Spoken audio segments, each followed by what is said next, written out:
This is the X-Zone Broadcast Network, broadcasting worldwide on broadcast affiliates and satellite program providers, including CNN Broadcast Network, Sirius Satellite Network, Star Media, Good News Radio Network, Angel Broadcast Network, Wiki Broadcast Network, and WPBN TV. For more information on the X-Zone Broadcast Network, visit us at www.xzbn.net.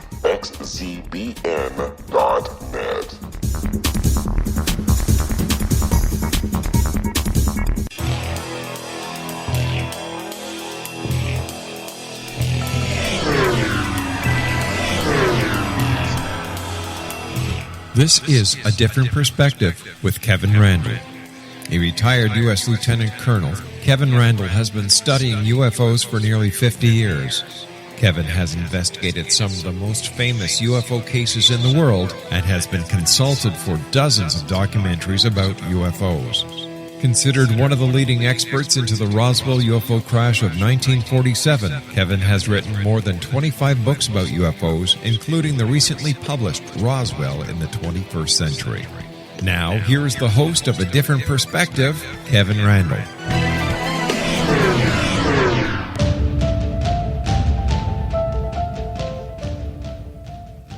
And good evening. This is, in fact, A Different Perspective, and today we're going to do something I have not done before. We have a guest back for the first time, meaning he's been on once before. I'm talking about Colonel Charles Halt. And for those of you who may have missed the first edition, Charles Halt is a retired United States Air Force colonel and the former base commander at RAF Bentwaters near Woodbridge, Suffolk in England. In the late hours of December 27th and early December 28th, 1980, then Lieutenant Colonel Halt led a patrol to investigate an alleged UFO landing site near the eastern edge of the Rendlesham Forest.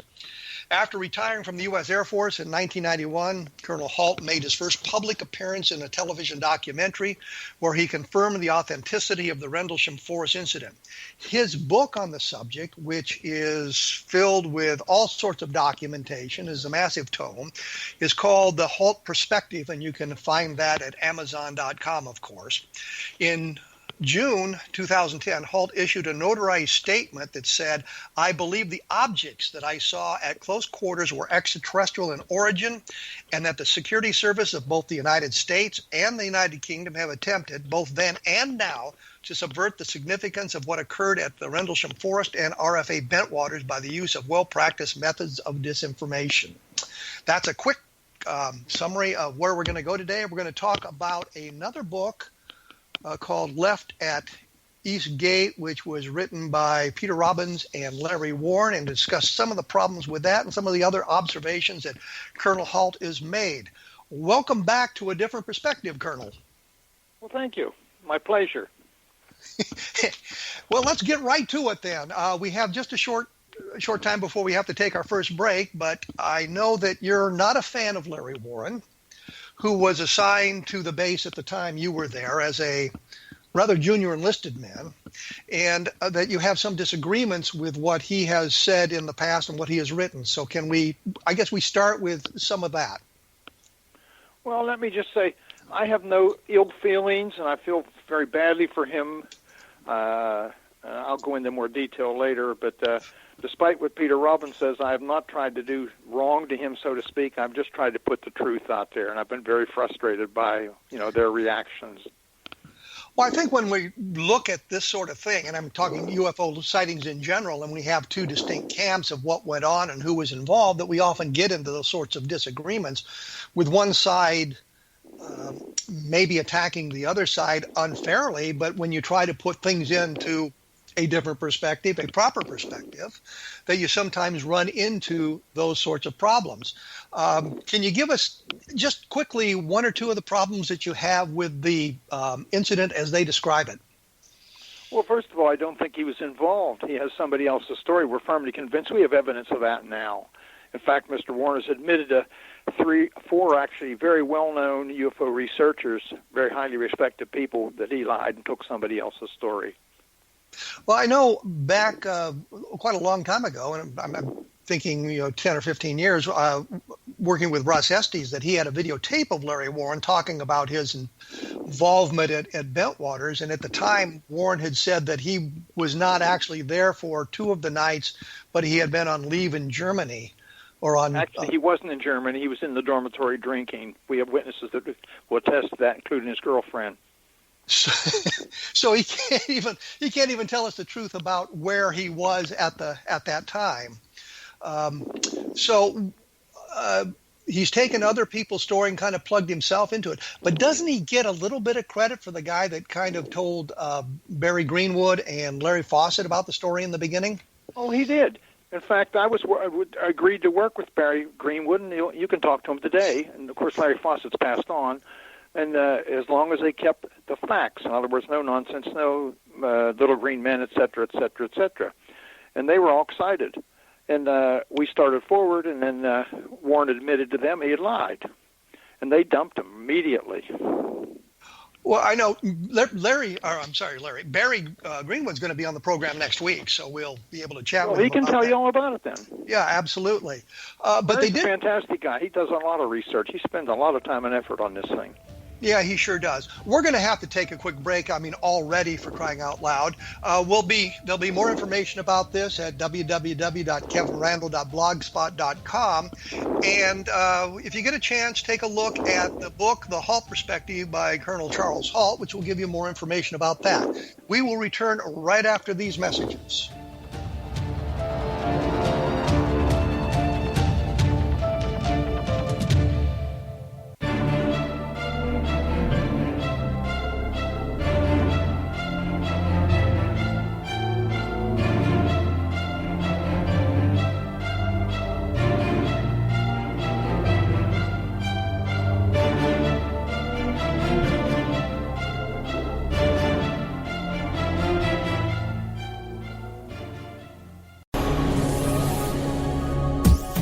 This is the X-Zone Broadcast Network, broadcasting worldwide on broadcast affiliates and satellite program providers, including CNN Broadcast Network, Sirius Satellite Network, Star Media, Good News Radio Network, Angel Broadcast Network, Wiki Broadcast Network, and WPBN TV. For more information on the X-Zone Broadcast Network, visit us at www.xzbn.net.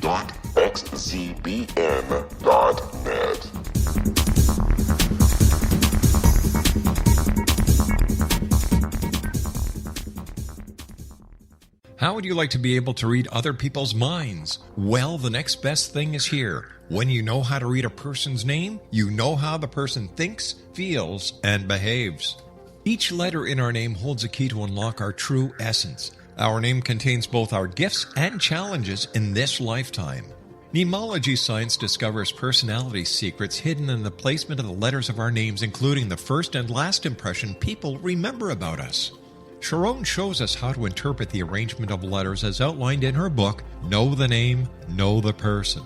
Sharon Lynn Wyeth created mnemology science after 18 years of research and testing her theories, and has supported thousands of people around the world in understanding themselves and others better.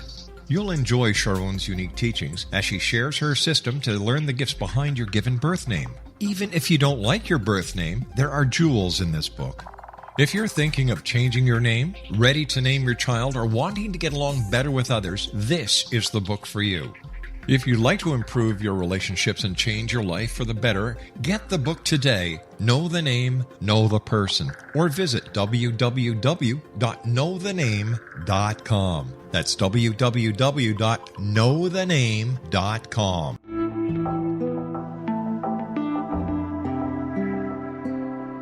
Take a step back in time and discover old Florida cuisine at Marsh Landing Restaurant in Fellsmere, Florida. Enjoy delicacies such as frog legs, gator tail, catfish, and swamp cabbage, or enjoy the more traditional cuisine such as hand-cut Angus steaks, ribs, and seafood. Join us for breakfast with a southern flair featuring sweet potato pancakes, biscuits and gravy, and much more. Planning a party? Marsh Landing's private dining rooms can accommodate groups from 8 to 80 people. While you visit, enjoy the historic pictures, artifacts, and stories that line the walls. Marsh Landing is truly a unique experience. Marsh Landing Restaurant, 44 North Broadway in historic downtown Fellsmere, or visit marshlandingrestaurant.com. Marsh Landing, Old Florida cuisine at its best.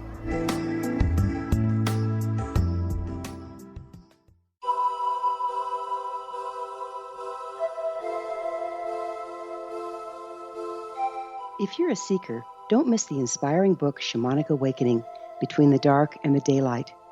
This remarkable work chronicles shamanic counselor and indigenously trained dream decoder Sandra Cochran's 35 years of experience with diverse wisdom keepers throughout the Americas. Sandy's initiations across the British Isles, Turkey, Greece, and Egypt, combined with her knowledge of symbology, psychology, and myth, influence her dream blog and workshops. Sandy offers private readings, sacred international journeys, a meditative CD, and her book, Shamanic Awakening, to encourage you as you navigate your earth walk and create a deeper connection to yourself. Find this and more at her website, starwalkervisions.com.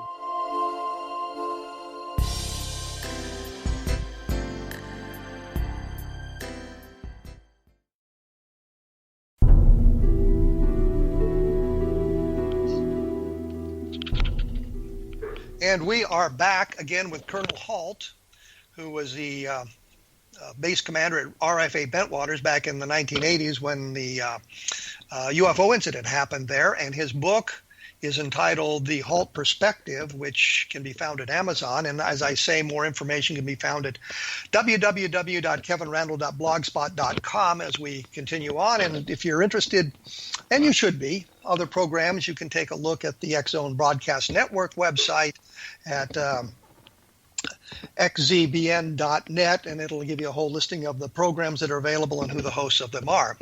When we went away, briefly, we were talking a little bit about how the Bentwaters case, I guess, came to the forefront and how people learned about it at first. And it was Larry Warren that kind of broke it to Barry Greenwood and Larry Fawcett.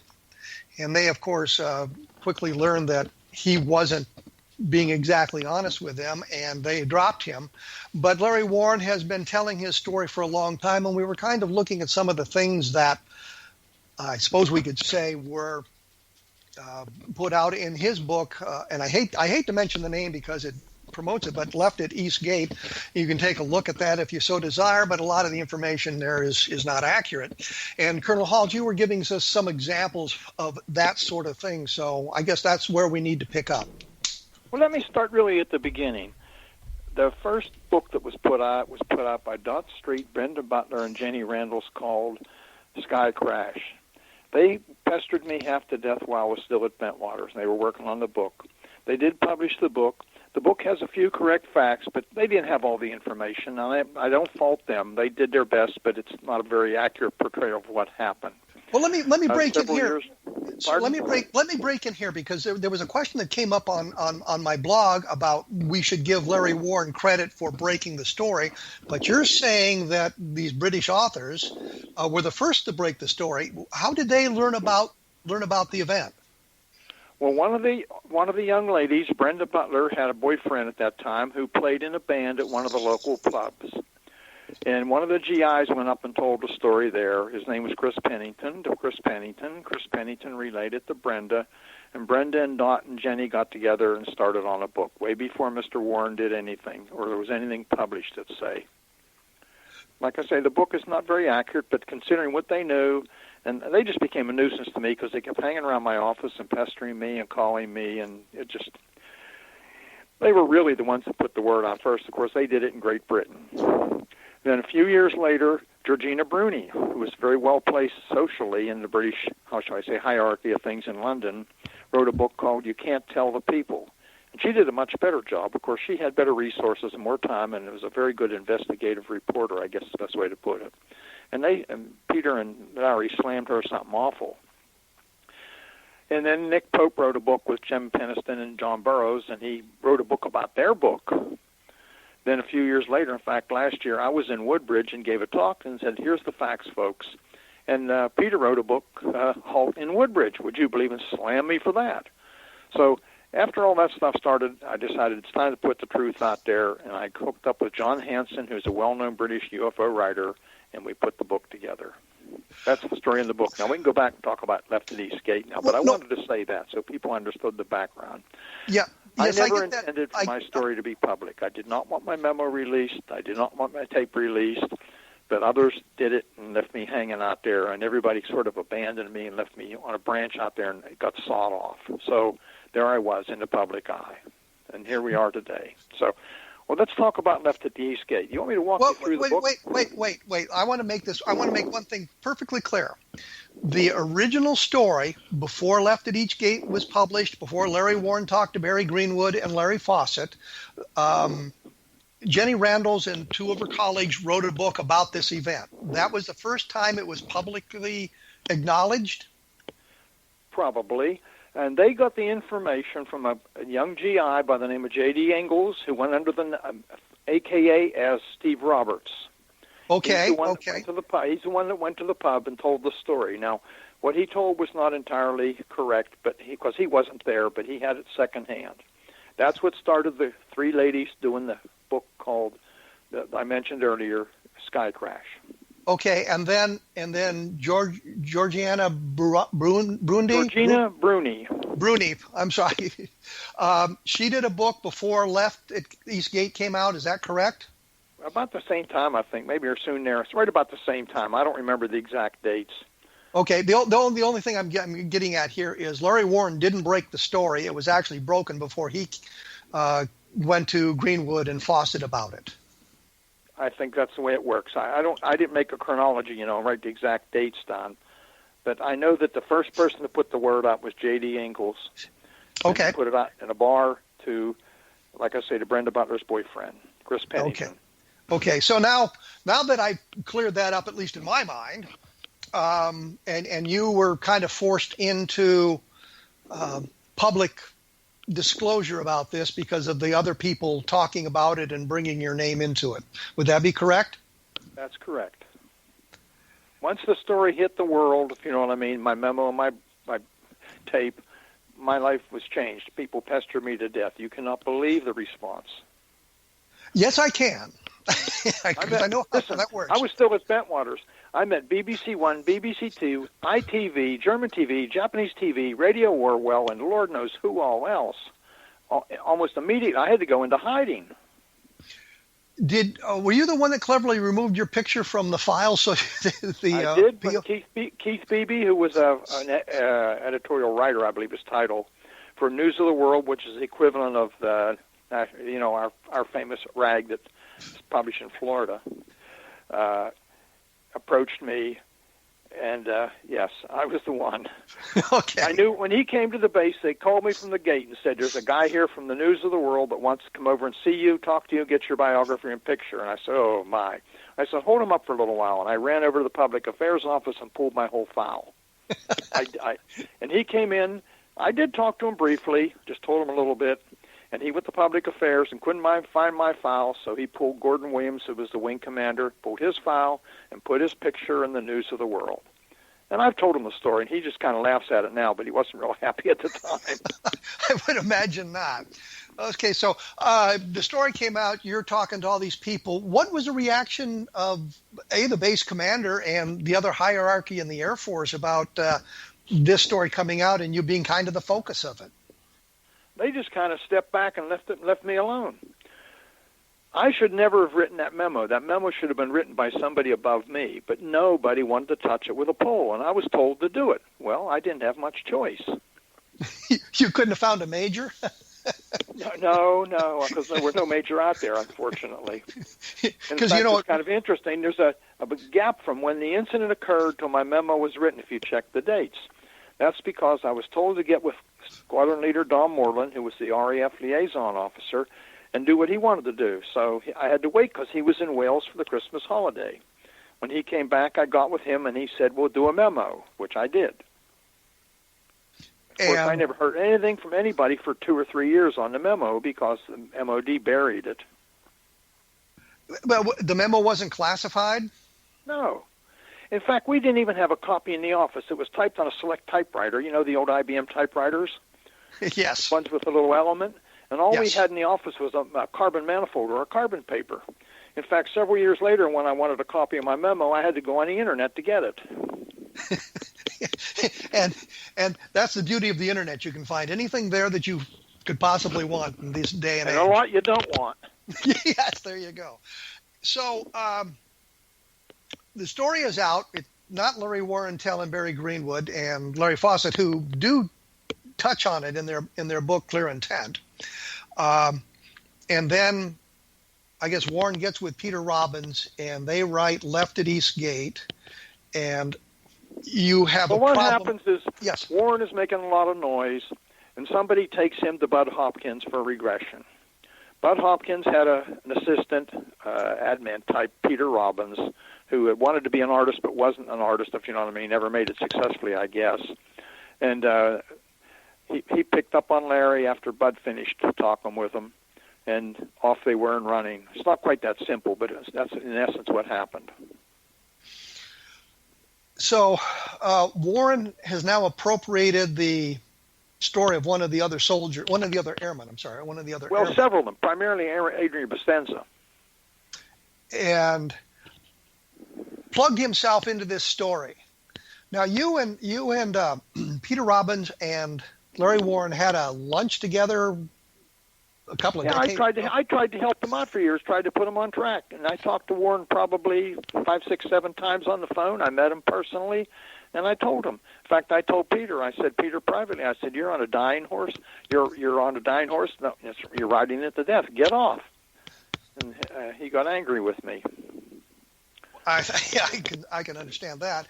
But during the course of this interview, and I've got a copy of the tape. I think Larry Warren gave it to Russ Estes, which is how I ended up with a copy of it. There's a point in there where you asked him if he had taken a polygraph, and he said no, but he'd taken voice stress analysis done by Larry Fawcett. And I'm thinking he took a voice stress analysis and he failed it. I have the documentation, a letter from the former director of MUFON, national director. What I was going to say is I knew where Larry Fawcett. So I called him immediately after I listened to the tape, and I said, "Did you give Larry Warren a voice stress analysis?" And he said, "No, he had not done that. He did not." So Walter Andreas did. Walt Andrus, who was the head of MUFON, the international director for quite a while, and he failed that voice stress analysis. And the comment was, "We have no further interest in him." Andrus, I have the document. I have the letter he signed. Walt Andrus signed. Mm-hmm. Okay. In fact, I showed it at the Open Minds conference on the screen. Okay. So we've now moved into this. Larry Warren is talking about the events there at Bentwaters. What exactly has he said that isn't accurate? Let's kind of. Let me walk you through it. I don't know if I have enough time. Now, this is from the original book, so the page numbers may differ from if you have a later version. Page 31. Small arms fire was directed from off base while he was there on the flight line at an A-10.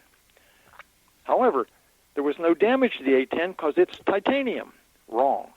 The A-10 is aluminum, 7075 T6 aluminum. It has a titanium what's called bathtub underneath the pilot, so if flak comes up, he doesn't get hit and hurt. But if somebody shot small arms at an A-10, guess what? It would leave a big dent, if not a hole. On page 3940, he says the base is on alert on the 29th. We weren't on alert. Gosh, it was Christmas, between Christmas and New Year's. We were at a Christmas party. Every single officer except Lieutenant England in the cop squadron who was on duty was at the Christmas party with a significant other. Page 42, he talks about a captain being at the motor pool when we got gas, because we did go to the motor pool and get gas. There was no captain there. There were 2 captains, Captain Verano, Captain Saul, both policemen, both at the party. He talks on page 43. Let me break in here. And in civilian clothes. We're at the scene. There were no British police out there. I have all the documentations from Suffolk Constabulary saying exactly when and where they were there. They came out once the night that Jim Pennison was out after he was out, and they came out the following morning, and they never came back again. We're going to have to take a break here. We're going to have to take a break here. At a to the post office, and they responded to that. We're going to have to take a break here because we're running up against the timing again. Once again, when we come back, we'll take a little bit more look at this and explore the Bentwaters case in a little bit greater detail. We will be back with Colonel Charles Halt, whose book is The Halt Perspective, right after these messages, so please stick around.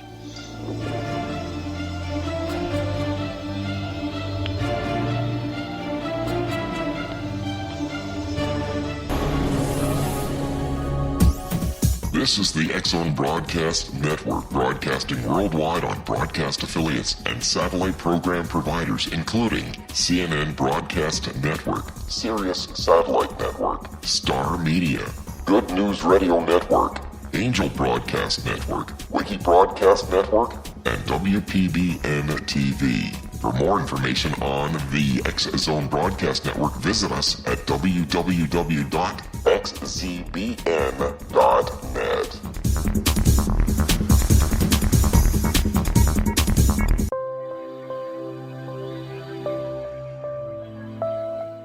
There's a legend shared by many indigenous cultures of a time when the nations were cast to the four corners of the world. Each nation was given a body of sacred knowledge that held a different portion of the truth to preserve. True reality could not be known until all the nations reunited, combining the information. If a single one was missing, the world could not be reborn and darkness would prevail. The Science of Magic Radio is dedicated to reuniting the sacred knowledge. With the understanding, none of us has all the answers, but together we can open new perceptions and possibilities. Through our combined vision, the world can be reborn into a place where darkness no longer prevails. Join me, Gwilda Wiyaka, and the Science of Magic daily on the X-Zone Broadcast Network, xzbn.net, or visit us at thescienceofmagic.net.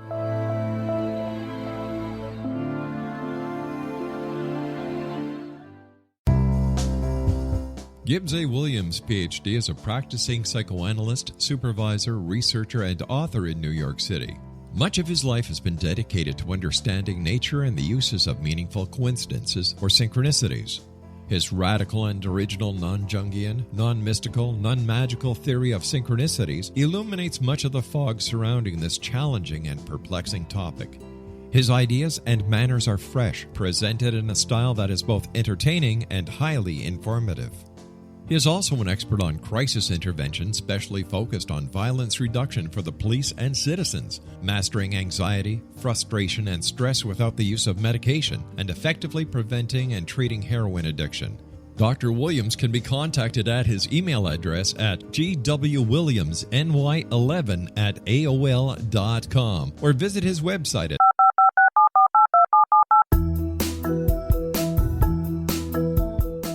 Did you know that when you're on the road with limited data or Wi-Fi, you can still listen to the X-Zone Radio Show with Rob McConnell, The Science of Magic with Gwilda Wiyaka, X-1, Dimension X, Space Patrol, and every minute of the X-Zone Broadcast Network by calling 213-401-0080, courtesy of Audio Now.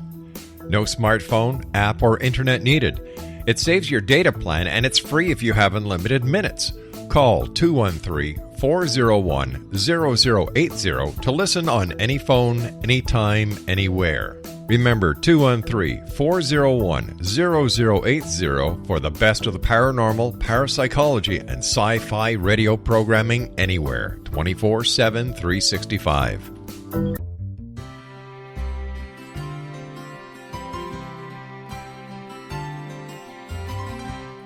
True healing must address 4 levels: physical, emotional, mental, and spiritual, for us to live joyful and productive lives. We tend to treat 3 of the 4, leaving the spiritual languishing. If you're tired of the same dysfunctional patterns cropping up in your life, Soul Balancing is for you. Trixie Phelps, owner and founder of Soul Balancing, is a naturally gifted energy healer trained in numerous esoteric forms, including shamanism. Trixie has created a powerful modality that safely and effectively clears your energetic field. A soul balancing session can remove interference, heal trauma, and restore your hope. Contact Trixie for a life-changing long-distance session today, www.soulbalancing.world.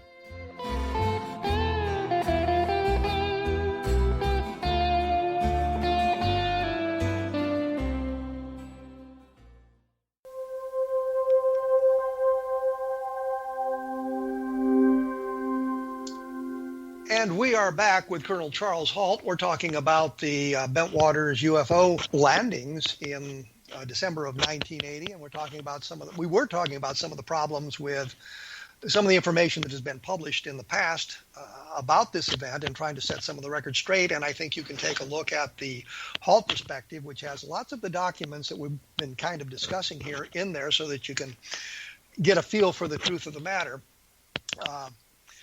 I guess the problem I'm having, and it's not much of a problem really, is that we've gotten a lot of the information about this from Larry Warren that's out there and circulating.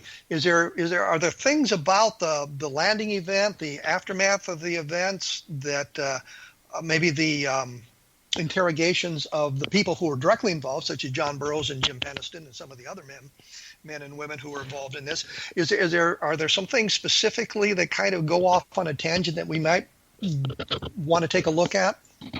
Well, I'm going to go through real quickly through some small things. Page 45, he said there were 40 people there. There weren't 40 people there. He claims there were cows in the field. The cattle were all in the barn. He claims there were lights on in the farmhouse. The farmhouse was dark when we were there. That's where we saw the reflection from the object.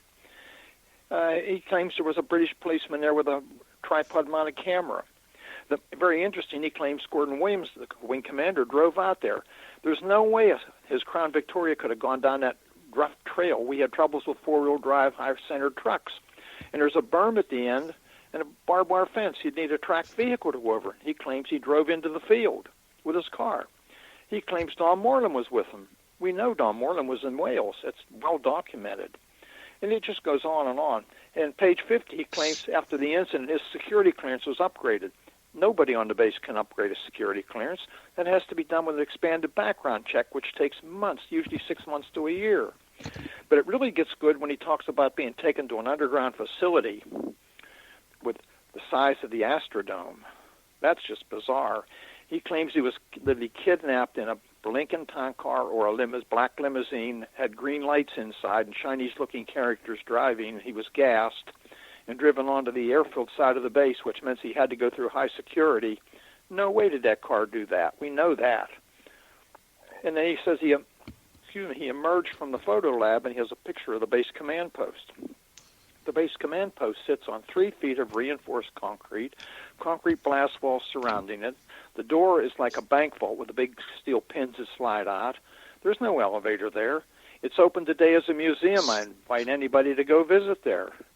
The only thing underground there is there's a small escape hatch, which is like a little tunnel, which does not break through the surface. It just goes underneath the blast wall and out just in case the door ever got jammed closed.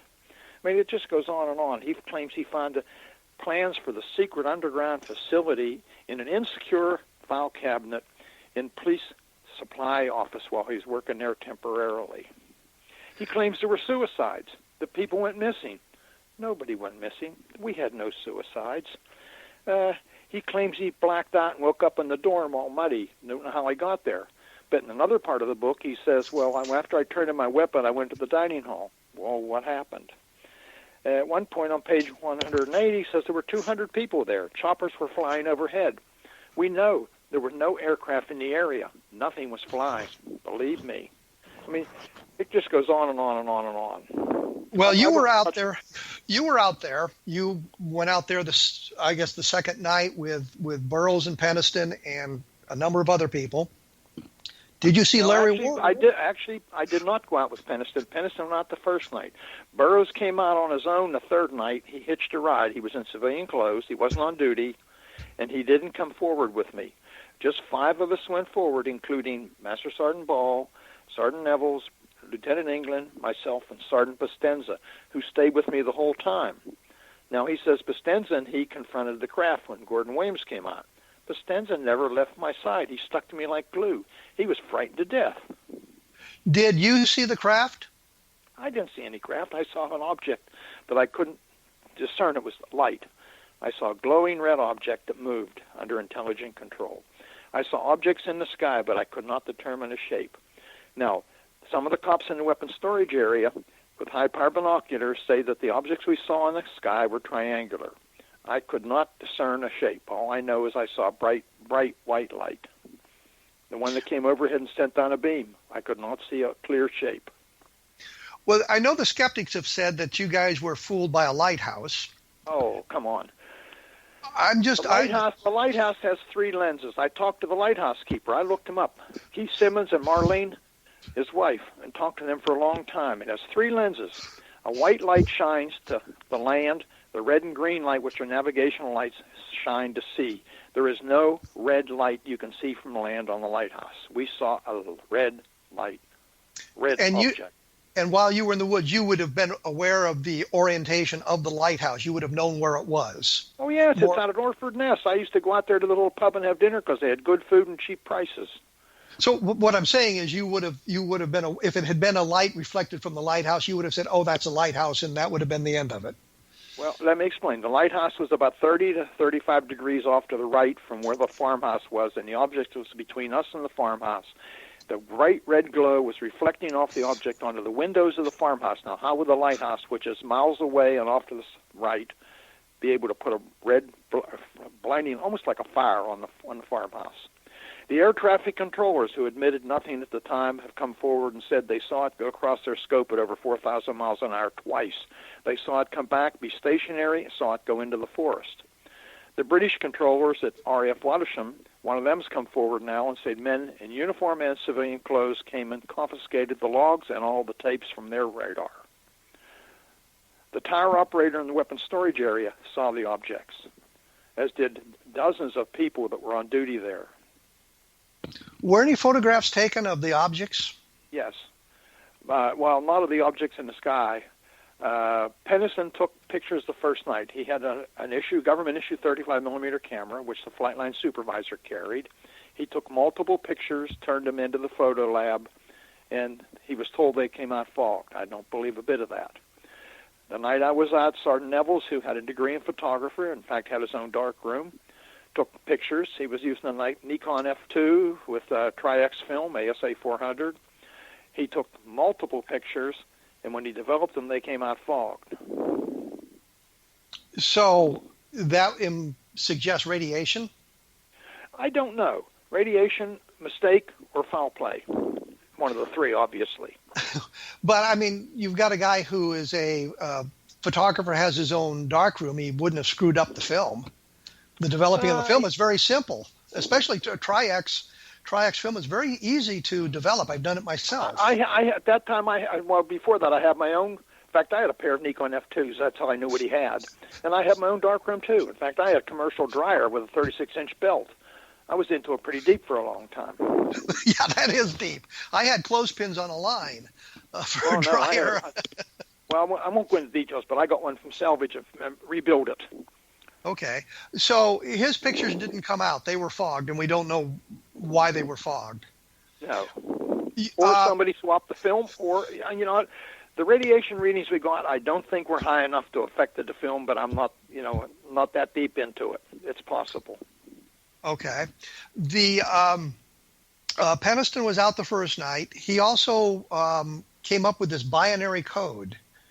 And the question that pops to my mind, was that something he wrote down at the time or later the next day? And is there any way to date when he put down the binary code as opposed to something that he did years later?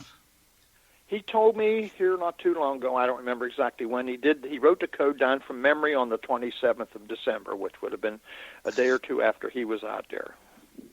And was there any way to date that? Did he put a date on it, or is it just... I don't know. I saw the notebook prior to that, but I did not look all the way through the notebook. I did not see the binary code. That doesn't mean it wasn't there. I didn't see it. I don't know. He didn't bring up the binary code until years and years later. Well, that was the point. He brought it up years and years later, but if he wrote it down in the hours, literally the hours after the event, then that is something more important than something that he may have come up with years and years later. So we really... Well, there's no way to determine that except for what he says. Absolutely.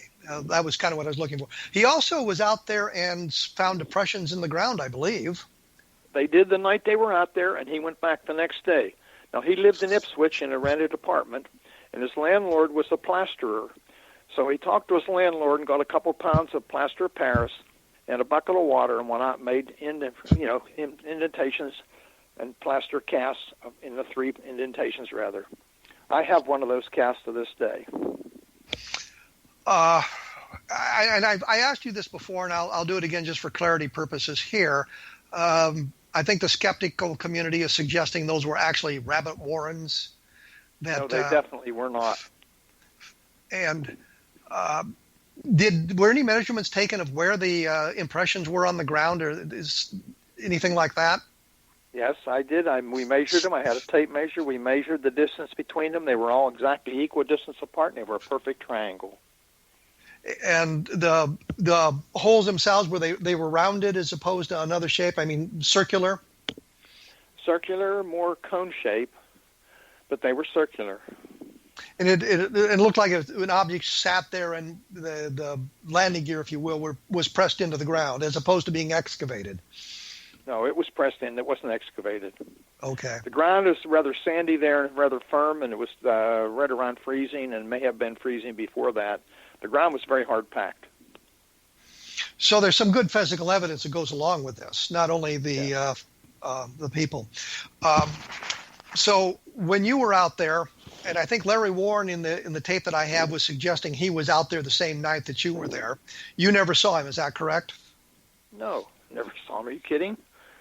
I would have known if he should not have been there. Let me explain. If he was out there, he put the wing. Whoever let him, get on duty, put us at great risk, because if we had had any type of higher headquarters inspection, which we got them quite frequently, they check both medical records, they check personnel records, they check everything, and if they find someone that's not fully qualified, especially a cop guarding weapons on duty, the wing fails, the wing commander never gets promoted, the wing gets retested in 90 days. It's a nightmare. So if he was out there, somebody screwed up big time in this cop squadron, and I don't think they did, because they were pretty meticulous about that. We do know Mr. Warren was PRP decertified. That means he could not have a weapon, he could not have a clearance, he could not be near any flight line or anything else, and was used for flunky details. He was actually put on the chain gang. The chain gang was Mel Zickler, who was the squadron commander for the police squadron. That's where he put his druggies waiting for discharge. Guess where he put Mr. Warren? There's only one way you get on the chain gang, and that's to be ready for discharge for drugs. However, somebody, an agency or somebody, interfered and had him pulled back and put in supply till they could get rid of him, figure a way to get rid of him quietly, because he was running around with his hair on fire talking about the UFO. And he'd heard about that because of the barracks talk. Everybody. And he knew Bastenza. They knew each other. So he learned of the story not because he was involved in it, but because he happened to be at Bentwaters at the time the whole thing went down.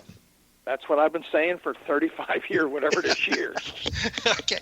Let me give you a little background. This guy is a con artist. What? We've got to take a break. We're up against it again. We'll get to that in the next segment. I promise that we will do that. If you want to get the information, the exact information, you need to take a look at the Halt Perspective, which you can find at Amazon.com, and there will be more commentary about this at www.kevinrandle.blogspot.com when we come back, and take a look at some of the other great programs on the X Zone Broadcast Network by visiting the website and clicking on the various hosts or programs that you might be interested in that. We'll return in just a moment with Charles Halt talking about Bentwaters and some of that ancillary activity right after this.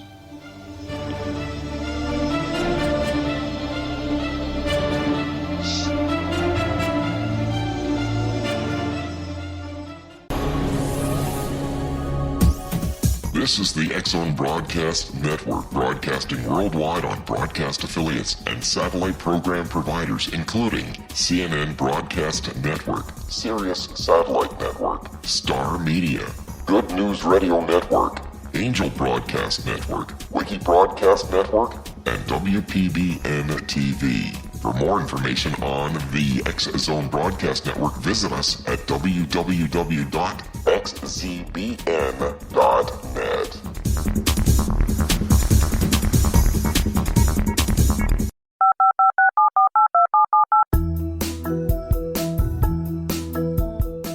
Did you know that when you're on the road with limited data or Wi-Fi, you can still listen to the X Zone Radio Show with Rob McConnell, The Science of Magic with Gwilda Wiyaka, X-1, Dimension X, Space Patrol, and every minute of the X Zone Broadcast Network by calling 213-401-0080, courtesy of Audio Now.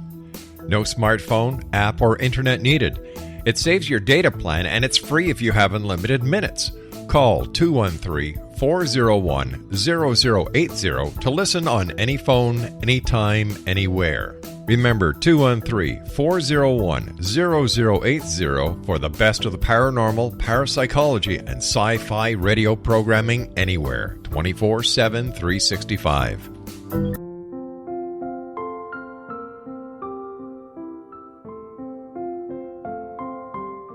I am Dr. Carl O'Helvey, founder, president of a new cancer foundation focusing on evidence-based physical, mental, and spiritual interventions, including natural cancer cures, prayer, meditation, affirmations, nutrition, and other related holistic cancer prevention and cure modalities. These are used in cancer education, research, and financing care.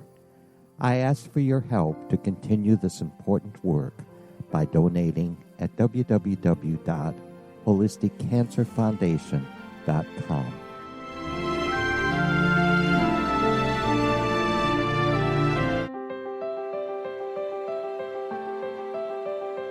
Wouldn't you love to know the secret to everything? I'm Dr. Kimberly McGeorge, and on The Secret to Everything, we will merge the practical with open investigation into all realms of the mysterious. We will talk to cutting-edge alternative health practitioners, those who inspire and motivate you in business and life, and of course, we will share stories of the paranormal, conspiracy, and cryptozoology. You will transform because of the frequency I carry, the frequencies my guests carry. Life may never be the same after you listen to this program, for the secret to everything is for you, the listener, for those who desire more in every area of their lives and believe that it can still be found. Listen and discover thesecrettoeverything.com.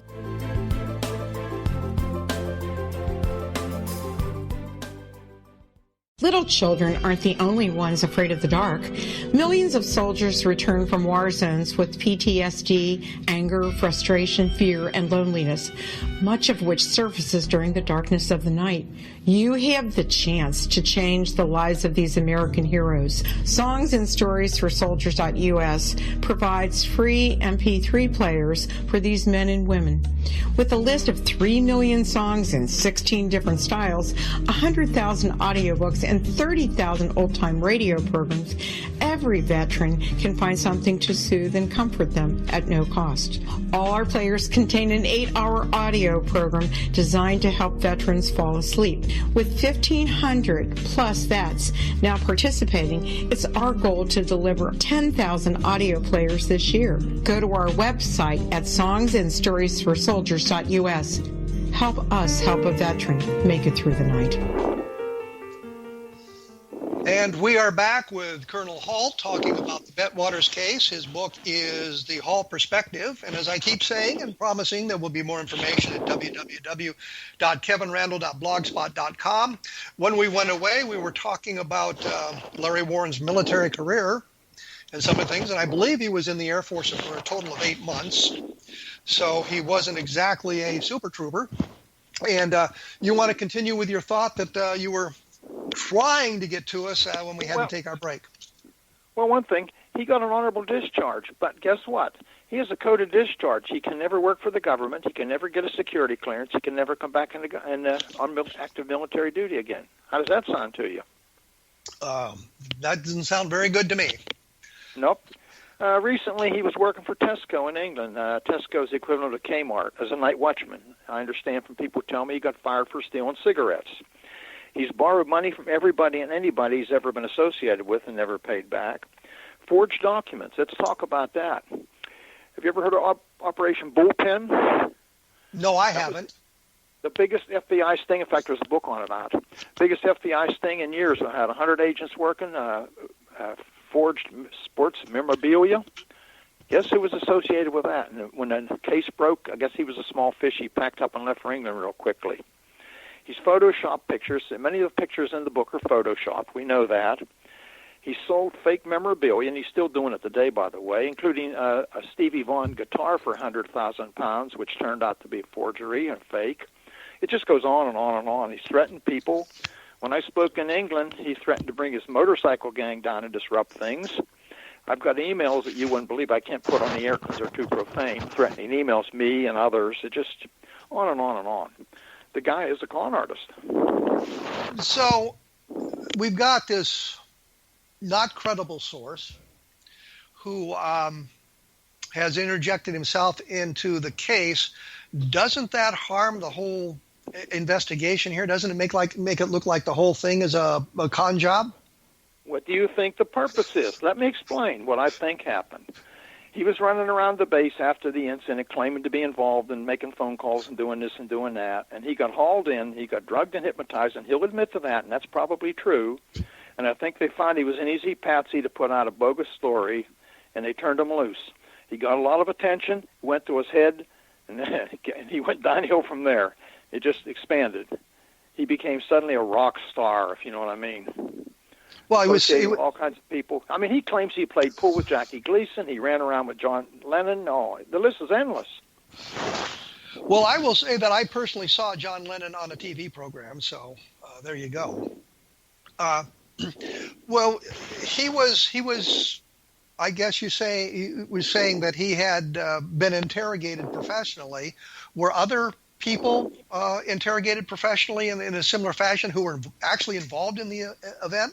Yes, John Burroughs, Jim Peniston, Warren, Bastenza, and Larry's girlfriend, Cookie Vaughn, and I think 3 or 4 others, but I don't know that for a fact. You, of course, were not. I was not. I now pretty much know who did it, and even by a name, but I'm not going to put that on the air. Would you tell us what agency it was? Well, it starts with a C. And does it end with an? It doesn't end with an A? It ends with an A. I'm sorry. Okay, then we're on the same page on that one then, I guess. So I'm told that they were on the base within a day of the first incident. Okay, but you didn't have any communication with them. You didn't. They didn't come and visit. None whatsoever, and I didn't learn till years later. I didn't know that people were drugged and hypnotized. Right, I made an issue out of it. I didn't learn that till 4 or 5 years later because they were afraid to talk. That we're probably ordered not to talk, as well as being threatened, I suppose. So we got an event that actually took place. There's physical evidence of it. There's multiple witnesses in multiple locations talking about this whole thing. We have Larry Warren talking about the story, but he's, I guess, providing, in this case, disinformation about it that kind of takes us off in a tangent that suggests it's not true. So, I'm not really sure where to go with this now. We've got the physical evidence that's available. Do the skeptics, have you talked with skeptics? Have you communicated with skeptics about what you may have seen and done? Multiple skeptics, including the guy that really pushes the lighthouse theory, Ian Ridpath. I've met him twice, I think, and talked to him numerous times, and we've exchanged correspondence. Is it cordial, or is he kind of pushy? No, he wasn't rude.